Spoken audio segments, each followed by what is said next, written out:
মনে করো একটা তোমার কাছে পুরোনো স্কেল আছে যার দৈর্ঘ্য হলো 15 সেমি। স্কেলের গায়ে এই দৈর্ঘ্যটা লেখা আছে।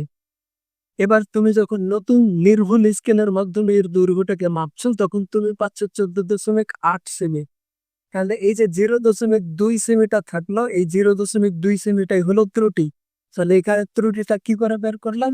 15 সেমি থেকে 14.8 এই দৈর্ঘ্যটাকে বিয়োগ করলাম। বিয়োগ করে পেলাম 0.2 সেমি। একক থাকছে সেমিতে। অথবা তুমি মনে করো যে স্কেলের পুরোনো যে স্কেলটা আছে সেই স্কেলের দৈর্ঘ্য কিছুটা বেড়ে গেছে। বেড়ে যাওয়ার কারণে তুমি যখন নতুন নির্ভুল স্কেলের মাধ্যমে সেটার দৈর্ঘ্য মাপছ তখন তুমি পাচ্ছ 15.2 সেমি। তাহলে এক্ষেত্রে যেটা দৈর্ঘ্যের পার্থক্য থাকবে সেটা হলো আসল দৈর্ঘ্য মাইনাস মাইনাস যেটা পরীক্ষালব্ধ দৈর্ঘ্য আছে সেটা হলো 15.2 সমান সমান বিয়োগ করলে এখানে আসবে -0.2। তাহলে প্রথম ক্ষেত্রে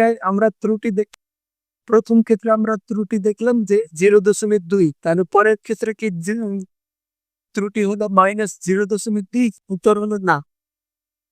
ত্রুটির মান কখনো ঋণাত্মক হবে না, ওই জন্য এখানে মড ব্যবহার করা হয়েছে। তবে এরর সমান সমান কি লেখা যায়? Mod actual value minus measurement value.